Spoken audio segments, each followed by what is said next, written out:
Selanjutnya, soal yang pertama yaitu jelaskan yang dimaksud dengan one input multiproses dalam penerapan IRP dan berikan contoh implementasinya di suatu sistem informasi rumah sakit. Baiklah, di sini saya akan menjelaskan tentang one input multiproses, yaitu menghubungkan satu data dengan data yang lain. Yang berarti, jika mengubah satu data sama dengan mengubah data lain yang berkaitan dengan data tersebut.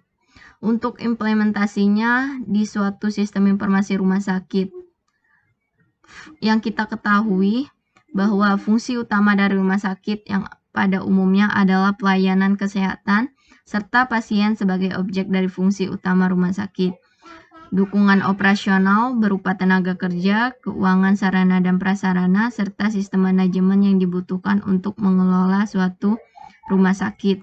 Maka berdasarkan pertimbangan tersebut, suatu sistem informasi rumah sakit terdiri dari beberapa subsistem sebagai berikut.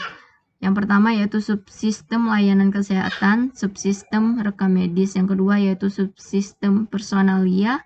Yang ketiga subsistem keuangan. Yang keempat subsistem sarana atau prasarana. Yang kelima subsistem manajemen rumah sakit. Dalam subsistem tersebut kemudian dijabarkan lagi ke dalam modul-modul yang sifatnya lebih spesifik. Subsistem layanan kesehatan dapat dijabarkan lebih lanjut menjadi modul rawat jalan, modul rawat inap, modul layanan penunjang medis.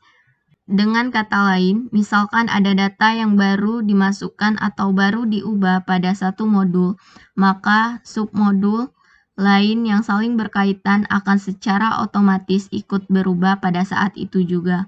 Dengan sistem ini, input data cukup dilakukan satu kali, sehingga tidak memerlukan SDM yang terlalu banyak. Untuk soal yang kedua yaitu dalam upaya untuk mengimplementasikan IRP, kita sudah dapat memprediksi gejala awal yang dapat dijadikan pedoman berhasil atau tidaknya penerapan IRP yang akan kita laksanakan. Jelaskan gejala-gejala awal yang dapat dijadikan pedoman penilaian tersebut. Di dalam mengimplementasikan IRP, tidakkah semudah dengan hanya membeli software IRP yang sudah disediakan oleh beberapa vendor besar? Ada beberapa perusahaan yang mengalami kegagalan di dalam mengimplementasikan sistem IRP yang telah disediakan vendor terkenal pada perusahaan mereka. Selain kegagalan di dalam hal proses bisnis, kegagalan mengimplementasikan IRP juga bisa ditinjau dari sisi kegiatan manajemen proyek.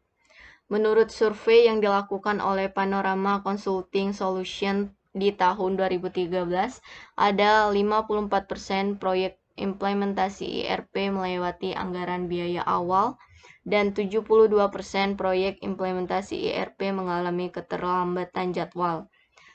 Terdapat beberapa penyebab yang dapat menyebabkan gagalnya implementasi IRP. Salah satu penyebab tersebut adalah terlalu percayanya suatu perusahaan terhadap vendor IRP yang sudah ternama. Kegagalan di satu proyek akan ikut mempengaruhi jalannya proyek yang lain. Oleh karena itu, penting bagi seorang manajer program untuk memperhatikan dan memastikan keberhasilan jalannya keseluruhan proyek yang ada di dalam program tersebut. Sekian penjelasan dari saya. Wassalamualaikum warahmatullahi wabarakatuh.